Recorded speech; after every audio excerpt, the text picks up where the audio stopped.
Hidung belang berkipas sakti. Bagian 4. Meskipun belum pernah bertemu muka sebelumnya, namun Sanjaya telah menduga bahwa manusia katai bermata liar dan bercambang bawuk ini pastilah si pemimpin rampok, Warok Grimbil. Tanpa tunggu lebih lama, Sanjaya segera cabut pedangnya. 9 prajurit terpilih di bawah pimpinan murid wulur pamenang itu, dengan gagah berani baku hantam menghadapi 24 rampok ganas. Hebat sekali jalannya pertempuran. Menghadapi lawan yang lebih banyak di atas kuda kurang memberikan keleluasaan, malah amat membahayakan bagi yang punya diri. Menyadari hal ini, setelah bertempur 2 jurus Sanjaya berteriak memberi aba-aba agar semua anak buahnya melompat turun dari kuda masing-masing. Seorang prajurit yang kurang hati-hati waktu melompat turun, kena disambar perutnya oleh ujung golok lawan, hingga bobol dan ususnya membusai. Dengan demikian, jumlah orang-orang kerajaan hanya tinggal 8 orang kini, 9 dengan Sanjaya. Walau hati geram, tetapi mereka tetap memakai perhitungan sambil menunggu datangnya bala bantuan kelompok kedua. Sanjaya mengamuk dengan pedangnya. 2 orang rampok tergelimpang roboh. 1 lagi kemudian menjerit dengan leher hampir putus. Melihat ini, para perampok yang mengurung memperciut kurungannya, hingga Sanjaya dan anak buahnya terjepit di tengah kalangan pertempuran. Namun, mereka terus menghadapi lawan dengan semangat tinggi, penuh ketabahan. 2 prajurit kerajaan roboh, dan ini harus diimbangi oleh 4 nyawa anggota rampok. Warok Grimbil yang sejak tadi hanya tegak menyaksikan jalannya pertempuran sambil sekali-sekali melemparkan panah, kini melompat ke muka. 5 batang anak panah terakhir yang dipegangnya sekaligus dilemparkannya ke arah Sanjaya. Anak-anak panah ini melesat ke arah 5 bagian tubuh Sanjaya. 4 anak panah berhasil dihantam runtuh dengan putaran pedang. Anak panah kelima masih sempat menyerempet bahu kiri pemuda itu. "Perwira keparat, mari sini, aku lawanmu," teriak Warok Grimbil. Orangnya katai kecil, tapi suaranya besar luar biasa. Apalagi teriakannya tadi disertai dengan tenaga dalam, hingga terdengar hebat menggetarkan dada. "Manusia kerdil, jadi kau ini biang durjana yang bernama Warok Grimbil?" tanya Sanjaya sambil melintangkan pedang di muka dada. "Anjing kerajaan, kurobek mulutmu," bentak Warok Grimbil marah sekali. Tangan kanannya bergerak, dan tahu-tahu selusin senjata rahasia berbentuk paku rebana telah melesat ke arah Sanjaya. Murid wulur pamenang itu kaget bukan kepalang. Tak disangkanya kepala rampok itu memiliki kecepatan luar biasa dalam melancarkan serangan mendadak. Untung saja saat itu dia dalam sikap melintangkan pedang di depan dada, hingga dengan sigap dia bisa pergunakan senjata itu untuk melindungi diri. 8 paku rebana berhasil dihantam mental, 3 buah dapat dikelit, tapi yang 1 lainnya menancap di bahu kiri, dekat luka bekas serempetan anak panah. Sanjaya menggigit bibir menahan sakit dan cabut senjata rahasia itu dari bahunya. Di hadapannya, Warok Grimbil melompat. 5 jari tangan kirinya bergerak ke mulut Sanjaya siap untuk merobek, tapi dapat dikelit. Warok Grimbil ketawa mengekeh. "Anjing kerajaan, nyatanya tak seberapa kehebatanmu. Kau datang hanya untuk mengantar nyawa. Warok Grimbil, manusia biadab. Jika kau masih ingin hidup, menyerahlah. Niscaya kerajaan akan mengurangi hukumanmu," bentak Sanjaya. "Hukum?" Sepasang alis mata Warok Grimbil mencuat naik. Lalu dia tertawa gelak-gelak. "Seumur hidupku aku tak pernah kenal hukum. Persetan dengan segala hukum. Jika begitu, kematian memang pantas untukmu. Neraka sudah lama menantimu." Kembali Warok Grimbil tertawa gelak-gelak. "Justru disinilah bangkaimu akan menggeletak dan membusuk," tukas pemimpin rampok hutan Walu itu. "Perlawananmu akan sia-sia, kau dan anak buahmu sudah terkurung. Perhatikan sekelilingmu." Bola mata Warok Grimbil berputar liar, memandang berkeliling. Saat itu memang dilihatnya kira-kira selusin prajurit kerajaan yang menunggang kuda dan bersenjata lengkap menyeruak dari semak belukar, bergerak dalam posisi mengurung. Warok Grimbil tertawa mengejek. "Siapa takut pada kecoa-kecoa kerajaan?" katanya. Lalu mendengus dan gerakan kedua tangannya sekaligus. Tangan pertama melepaskan 1 pukulan ke arah Sanjaya, yang 1 lagi ke jurusan prajurit-prajurit yang baru datang. Sanjaya yang memang sudah bersiap-siap dengan cepat melompat selamatkan diri. Sebaliknya, dua orang prajurit di muka sana, yang tidak menduga kalau bakal mendapat serangan, terjungkal dari kuda masing-masing, menggelepar-gelepar beberapa kali di tanah, lalu diam tak bergerak lagi. Warok Grimbil, lihat pedang, terdengar seruan Sanjaya. Dan sinar pedang berkelebat ke arah kepala rampok itu. Warok Grimbil menyingkir sebat dan serentak membalas dengan pukulan tangan kosong lagi. Tapi Sanjaya tak mau memberi kesempatan, mengirimkan satu tebasan ganas ke arah tangan lawan, hingga pemimpin rampok ini sambil memaki terpaksa tarik pulang tangannya. Dalam jumlah, kedua belah pihak kini tampak berimbang, sehingga kecamuk pertempuran semakin menggila. Korban-korban berjatuhan hampir setiap dua jurus. Beberapa bulan yang lalu, Warok Grimbil dan anak buahnya pernah disergap pasukan kerajaan di bawah pimpinan dua orang perwira. Bukan saja para penjahat itu berhasil menghadapi pasukan kerajaan, tapi bahkan tak seorang pun yang mereka biarkan hidup. Semula Warok Grimbil menyangka bahwa pasukan yang datang kali ini juga bakal dapat dibereskannya dalam waktu singkat. Namun, hatinya jadi tergetar ketika melihat kenyataan bahwa perwira muda yang memimpin pasukan kerajaan itu bukan orang sembarangan. Kepandaiannya jauh lebih tinggi dari dua perwira yang dulu pernah dibunuhnya. Karenanya, sebelum mendapat celaka, kepala rampok ini segera keluarkan senjata yang amat diandalkan, yakni sebuah keris berwarna ungu yang ujungnya bercabang dua dan agak melengkung, sedang gagangnya berukir kepala kelabang. Keris ini bernama Kelabang Ungu. Dari sinar yang memancar di tubuh senjata itu, Sanjaya segera maklum kalau keris lawan adalah sejenis senjata yang tidak boleh dianggap remeh. Cepat-cepat Sanjaya lancarkan serangan berantai. Warok Grimbil berkelit gesit. Tubuhnya yang katai itu lenyap dari pemandangan. Kini hanya sinar ungu kerisnya saja yang tampak bergulung-gulung, menyambar ganas kian kemari. Anginnya bersiur dan memerikan kulit. Meskipun keris di tangan Warok Grimbil merupakan senjata sakti berbahaya, namun menghadapi sebatang pedang di tangan Sanjaya, kepala rampok ini tidak bisa berbuat banyak. Beberapa kali sudah senjatanya bentrokan dengan pedang lawan.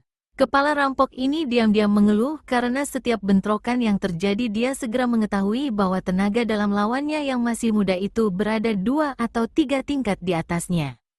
Tiba-tiba dari mulut Warok Grimbil keluar satu teriakan dahsyat. Permainan silatnya mendadak sontak berubah. Senjatanya bertabur laksana curahan hujan dan membuat Sanjaya menjadi bingung.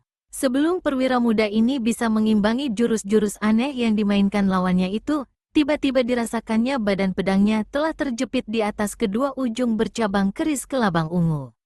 Cepat-cepat Sanjaya hendak menarik pedangnya. Namun jepitan itu ketat luar biasa. Sekali Warok Grimbil memutar lengannya, maka patahlah pedang Sanjaya. Warok Grimbil tertawa panjang. Ajalmu sudah di depan mata, perwira, seru Warok Grimbil. Tapi kepala rampok ini terlalu cepat bergembira. Sanjaya yang sudah memaklumi bahaya apa yang dihadapinya, begitu pedangnya patah, pada kejap itu pula dia mengirimkan satu tendangan kilat ke depan. Warok Grimbil kaget bukan main, tapi juga penasaran. Kelabang ungu dibabatkannya ke bawah, ke arah kaki Sanjaya. Namun apa yang dilakukannya sudah terlambat. Kaki kanan lawan datang lebih cepat. Sedapat-dapatnya Warok Grimbil jatuhkan diri ke samping secara nekat. Kenekatannya tidak membawa hasil yang diharapkan karena kaki kanan Sanjaya masih sempat menghantam siku tangan kanannya, hingga siku itu bukan saja tanggal dari persendiannya, tetapi juga hancur tulangnya. Jeritan kepala rampok itu setinggi langit. Dia tak peduli lagi kemana mental dan jatuhnya keris kelabang ungu. Dia melompat 2 tombak menjauhi Sanjaya. Tak mungkin lagi baginya untuk meneruskan perkelahian. Anak-anak buahnya yang melihat keadaan pemimpin mereka jadi ciut nyalinya. Hendak lari merasa takut karena belum mendapatkan perintah. Ringkus dia, perintah Sanjaya. 5 orang prajurit segera bergerak untuk meringkus pemimpin rampok yang tak berdaya dan kesakitan setengah mati itu. Tapi dalam detik itu, terjadilah hal yang sangat mengejutkan laksana adanya geledek di siang bolong. Adikku Grimbil, siapa yang berani kurang ajar menyakitimu? Satu bentakan nyaring terdengar disusul oleh jeritan-jeritan mengerikan. 5 prajurit yang tadi hendak meringkus Warok Grimbil menjerit.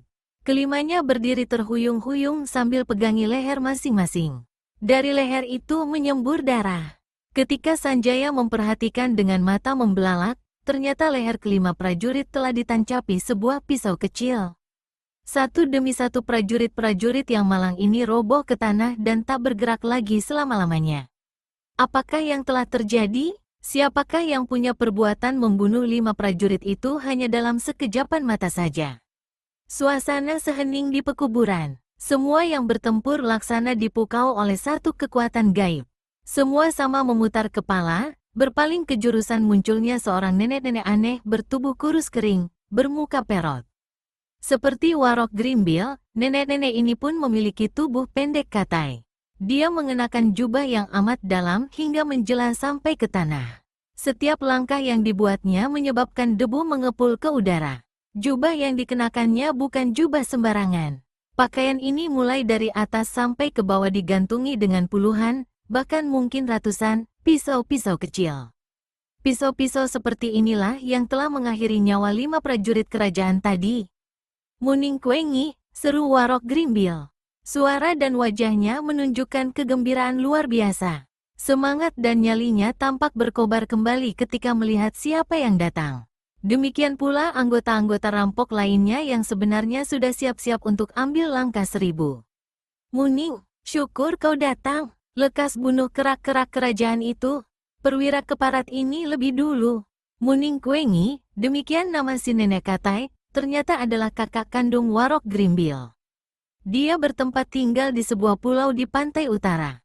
Dalam dunia persilatan, karena kehebatannya memainkan pisau kecil, nenek ini diberi julukan Iblis Pisau Terbang. Seperti juga adiknya, Muning Kuengi pun bukanlah manusia baik-baik. Ilmu kepandaiannya dipergunakan untuk malang melintang berbuat kejahatan sekehendak hatinya. Di samping itu, nenek tua yang hanya tinggal beberapa meter dari liang kubur ini juga ternyata masih genit, suka daun muda, alias senang pada laki-laki yang jauh lebih muda, apalagi tampan. Memandang kepada adiknya dan melirik pada Sanjaya, si nenek muka perot cengar-cengir lalu berkata, "Hanya seekor kucing dapur begini kau sudah tidak mampu menghadapinya, Grimbil? Betul-betul membuat aku tidak punya muka menjadi kakakmu." Muning Kuengi memandang berkeliling, lalu membentak pada anggota-anggota rampok yang memandang angker padanya. "Kalian kenapa melongo? Ayo musnahkan prajurit-prajurit kerajaan itu. Itu urusan kalian." Anak-anak buah Warok Grimbil yang sudah tahu siapa adanya nenek tua tersebut, timbul kembali keberaniannya. Mereka serempak menyerbu prajurit-prajurit kerajaan. Muning Kuengi maju 2 langkah, kedip-kedipkan mata kirinya lalu menuding dengan jari telunjuk tangan kirinya tepat-tepat ke arah Sanjaya yang tegak 8 langkah di hadapannya. "Perwira, membunuhmu sama mudahnya dengan membalikkan telapak tanganku." Begitu, tukas Sanjaya. Sejak tadi dia sudah berwaspada. Cara muncul dan gerak-gerik nenek ini cukup menyatakan bahwa dia bukan sembarangan. Tingkat ilmunya jauh lebih hebat dari Warok Grimbil, mungkin mendekati kepandaian gurunya, Eyang Wulur Pamenang. Si nenek tertawa dan kedipkan lagi mata kirinya. "Sangat mudah," kata Muning Kuengi pula. "Tapi orang segagahmu terlalu sayang kalau harus mati muda, mati percuma. Jika kau bersedia ikut denganku dan jadi peliharaanku selama 5 tahun, akan kuampuni kau punya jiwa." Air muka Sanjaya menjadi gelap merah. Muning Kuengi tertawa gelak-gelak. "Tua bangka peot, tak tahu diburuk diri, tak ingat liang kubur sudah menganga, masih saja punya otak kotor cabul." "Ahai, orang muda, jangan bicara keliwat menghina," sahut Muning Kuengi seraya usap-usap kedua pipinya yang kempot berkerut. "Aku memang sudah tua, sudah peot. Tapi bukan tua sembarang tua. Bukan peot sembarang peot. Sekali kau merasakan kehangatan pelukanku, sekali kau tidur bersamaku, seumur hidup kau akan mengekor kemana aku pergi." "Hik hik hik." Warok Grimbil yang tidak sabar melihat tingkah laku kakaknya itu berteriak, "Muning, kau tunggu apa lagi? Bunuh bangsat itu. Sabar, sabar adikku. Kalau aku bisa mendapatkan keuntungan dari daun muda ini, bukankah lebih baik dia dibiarkan hidup untuk sementara?" Warok Grimbil mengomel panjang pendek. Dia maklum tak bakal dapat memaksa kakaknya yang beradat aneh itu. Saking kesal, akhirnya dia duduk menjelepok di tanah sambil coba mengobati cedera di sikunya. Perwira, kembali Muning Kuengi membuka mulut sambil kedipkan mata kiri dan sunggingkan senyum di mulut yang perot. Coba kau pikir baik-baik, inginkan hidup, berarti kau bakal mendapat banyak kenikmatan dariku. Inginkan mati, maka kau bakal menemui ajal secara mengenaskan detik ini juga. Nah, pilih mana? Aku lebih suka mati berkalang tanah daripada menjadi budak peliharaan manusia mesum macammu, jawab Sanjaya. Si nenek geleng-geleng kepala. Apakah mesti kubuktikan sekali lagi bahwa kematianmu itu nantinya benar-benar amat mengerikan? Nah, kau saksikanlah. Hampir tak terlihat kapan dia menggerakkan kedua tangannya. Tiba-tiba terdengar suara bergemerincingan. Sedetik kemudian diikuti oleh pekik susul menyusul. Sanjaya memutar tubuh ke belakang. 8 prajurit kerajaan yang tengah bertempur melawan anggota rampok roboh menggeletak. Di kepala masing-masing menancap pisau kecil yang telah dilemparkan Muning Kuengi. Ketegangan yang menggantung di udara dirobek oleh suara tawa cekikikan Muning Kuengi. Indah atau sangat mengerikan kematian itu, hai perwira muda? Memang mengerikan, perempuan iblis, sahut Sanjaya dengan kertakan rahang. Tapi tidak lebih mengerikan dari kematian yang bakal kau terima. Lihat, Sanjaya pukulkan tangan kanannya ke depan. Selarik sinar yang memiliki 3 warna, yaitu merah, biru, dan kuning, menderu ke arah Muning Kuengi. Pukulan 3 racun, seru si nenek dan cepat-cepat menyingkir. Ladalah, apakah kau muridnya si Wulur Pamenang? Jadi si tua bangka perot itu masih juga belum mampus, hah? Hatimu jahat dan mulutmu kotor, teriak Sanjaya. Pemuda itu marah sekali karena gurunya dihina dengan sebutan demikian rupa. Kali ini dia lancarkan lagi pukulan 3 racun dengan tangan kiri kanan. Muning Kuengi jatuhkan diri sama rata dengan tanah. Serentak dengan itu dia cabut 5 buah pisau kecil dan melemparkannya ke arah Sanjaya. Karena saat itu dia tidak bersenjata, terpaksa pemuda ini jatuhkan diri ke tanah. Namun dari belakang sana Muning Kuengi kembali melemparkan 5 buah pisau. Sanjaya bergulingan di tanah. Tapi tak urung salah satu pisau itu masih sempat menghantam tubuhnya, menancap di dada sebelah kanan. Perwira muda itu mengeluh. Dengan menahan sakit, dia cabut pisau tersebut, langsung menyerbu ke arah si nenek. Muning Kuengi alias iblis pisau terbang menyambut dengan tawa mengejek. Tubuhnya berkelebat lenyap. Dia sama sekali tidak melancarkan serangan. Agaknya sengaja memamerkan ilmu meringankan tubuhnya yang tinggi.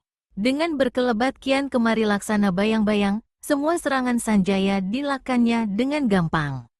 Di saat itu Sanjaya merasakan dadanya yang bekas ditancapi pisau lawan sakit sekali. Nafasnya menyesak dan kerongkongannya panas seperti tersekat. Serangannya menjadi kendor, bahkan ketika pandangannya menjadi gelap, pemuda ini hanya bisa berdiri terhuyung-huyung. Bumi ini laksana terbalik di matanya. Muning Kuengi tersenyum. Racun pisau telah bekerja, racun pisau telah bekerja, katanya dalam hati, lalu hentikan gerakannya. Dia maju beberapa langkah menghampiri Sanjaya dan berkata, orang muda, sekarang maut ada di depan hidungmu.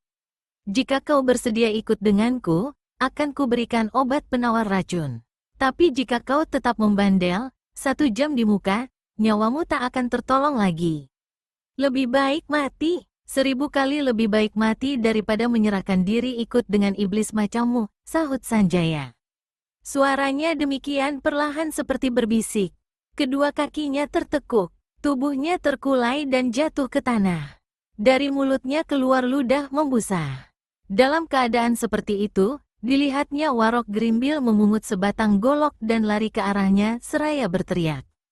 Muning Kuengi, jika kau tidak mau membunuhnya, biar aku yang bikin mampus bangsat ini.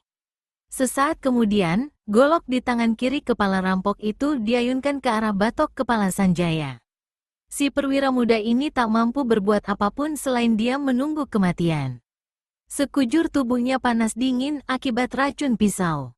Di saat kematian datang itu, terbayang olehnya wajah gurunya, wajah Wulandari. Terakhir sekali dia berseru menyebut nama Tuhan. Selama seorang manusia tidak melupakan Tuhannya, maka selama itu pula Tuhan ingat kepadanya. Begitulah yang terjadi dengan Sanjaya.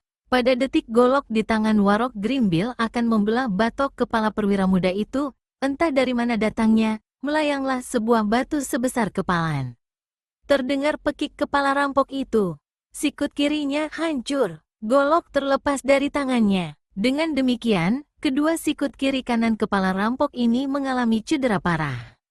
Sebelum Sanjaya jatuh pingsan, masih sempat dilihatnya kemunculan seorang pemuda berambut gondrong, berpakaian serba putih, berdiri di bawah cucuran atap sebuah rumah sambil bertolak pinggang dan cengar-cengir seenaknya seperti orang kurang waras.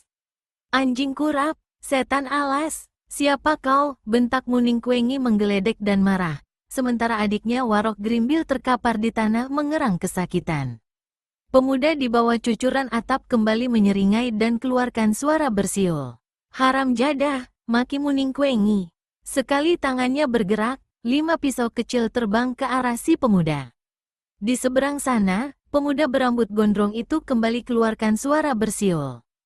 Dia telah lama mendengar kehebatan nenek-nenek bertubuh katai itu. Karenanya, begitu diserang, segera dia pukulkan tangan kirinya. Satu gelombang angin bersiur menerpa 5 pisau terbang. Senjata-senjata maut beracun itu mental, dan hebatnya kini membalik menggempur pemiliknya sendiri. Kagetnya Muningkuengi bukan alang kepalang. Cepat dia menyingkir. Selama malang melintang memegang gelar iblis pisau terbang, hanya ada satu tokoh silat yang pernah membendung, bahkan mengembalikan serangan pisaunya. Tokoh silat itu adalah Dewi Siluman dari Bukit Tunggul yang kini sudah mati, yaitu ketika terjadi perselisihan antara sesama tokoh-tokoh golongan hitam. Dengan mata membeliak, hatinya bertanya-tanya siapa gerangan adanya pemuda berambut gondrong yang memiliki kepandaian bukan sembarangan ini. "Muningkuengi!" tiba-tiba si pemuda berseru, membuat kaget si nenek. "Ladalah, kowe kenal namaku, tukas iblis pisau terbang." Tanpa acuhkan keterkejutan orang, si rambut gondrong kembali berkata, "Seminggu lalu secara biadab kau menghancurkan seluruh pesantren Bintang Hijau di Lembah Beringin." "Oh, jadi kau anak murid pesantren Bintang Hijau yang datang untuk menuntut balas?" sentak Muningkuengi. "Siapa aku, kau tak perlu tahu. Setiap orang yang berada di jalan kebenaran berhak meminta pertanggungan jawabmu atas semua kejahatan yang telah kau lakukan." "Hebat sekali," sahut Muningkuengi, lalu tertawa panjang. 6 tokoh silat kelas 1 pernah mengeroyokku 1 bulan lalu. Mereka juga bicara tentang segala macam kebenaran dan tanggung jawab. Dan mereka semua mampus di tanganku. Memang betul, ada kalanya kejahatan itu dapat menghancurkan kebenaran, tapi tidak selamanya. "Ah, ucapanmu tinggi dan sombong. Melihat tampangmu yang tolol, kau tentu bukan seorang terpelajar, apalagi sastrawan. Di samping itu, aku tidak terlalu suka mendengar obrolan panjang lebar. Lekas terangkan siapa kau dan ilmu kepandaian apa yang hendak kau andalkan hingga berani datang untuk jual tampang di hadapanku, si iblis pisau terbang." "Aku utusan kematian, mewakili malaikat maut untuk minta roh busukmu," sahut pemuda berambut gondrong. Menggelegaklah kemarahan Muningkuengi. Rahangnya bertonjolan dan matanya membeliak. Didahului oleh pekikan keras, nenek-nenek ini melompat ke muka seraya lancarkan 1 tendangan dan 2 pukulan tangan kosong yang hebat. "Ciat!" Pemuda rambut gondrong membentak nyaring dan berkelebat ke samping. Tangannya yang mengepal dipukulkan ke depan. Terdengar angin bersiul. Muningkuengi tersentak kaget ketika merasakan tubuhnya terapung di udara tak bisa maju lagi, laksana ditahan oleh selapis dinding yang amat atos. "Dinding angin berhembus tindih menindih," seru nenek katai itu begitu dia mengenali pukulan pertahanan yang dilepaskan lawan. Melihat kenyataan ini, tergetarlah hatinya. Mukanya menjadi pucat. Kini dia sudah dapat memastikan siapa adanya pemuda gondrong itu. Sebagai tokoh silat golongan yang sudah terkenal di 8 penjuru angin, tentu saja Muningkuengi tidak mau memperlihatkan kegentarannya. Setelah melompat ke samping guna menghindarkan terpaan angin pukulan lawan, secepat kilat dia lemparkan setengah lusin pisau beracun. Serangan ini masih disusul lagi dengan 1 pukulan tangan kosong yang mengeluarkan sinar biru menggigitkan. Baik pisau terbang maupun pukulan tangan kosong, keduanya sama mengandung racun yang amat jahat. Pemuda rambut gondrong melompat 2 tombak ke udara. Dari atas, dia lalu melepaskan satu pukulan dahsyat yang selama ini merupakan pukulan yang telah menggetarkan dunia persilatan. Iblis pisau terbang berseru tegang ketika melihat sinar putih menyilaukan laksana kilat dari langit menyambar panas ke arahnya. Pukulan sinar matahari. Nenek-nenek itu membuang diri ke samping kiri, bergulingan di tanah untuk kemudian berdiri dengan kedua tangan dipentangkan di depan dada, menjaga segala kemungkinan, sementara wajahnya yang keriput kelihatan bertambah pucat. Pukulan sinar matahari yang dilepaskan si pemuda yang dengan demikian menyatakan bahwa dia adalah bukan lain Wiro Sableng yang bergelar Pendekar Kapak Maut Geni 212, murid Eyang Sinto Gendeng dari Gunung Gede. Seruan Muning Kuengi yang menyebut nama pukulan yang barusan dilepas lawan lenyap ditelan gelegar suara beradunya sinar pukulan itu dengan sinar biru yang dilepaskan Muning Kuengi untuk mempertahankan diri. Dua pukulan itu laksana raksasa, berkecamuk, bergelungan, lalu memecah ke kiri, untuk kemudian menyerempet sisa-sisa prajurit-prajurit dan anggota-anggota rampok yang masih bertempur. Terdengar pekik-pekik kematian. Semuanya berkaparan di tanah dengan tubuh hangus laksana dipanggang. Muning Kuengi merasakan dadanya berdenyut-denyut. Menggempur pemuda itu sampai 50 atau 100 jurus sekalipun, belum tentu dirinya akan sanggup mengalahkannya.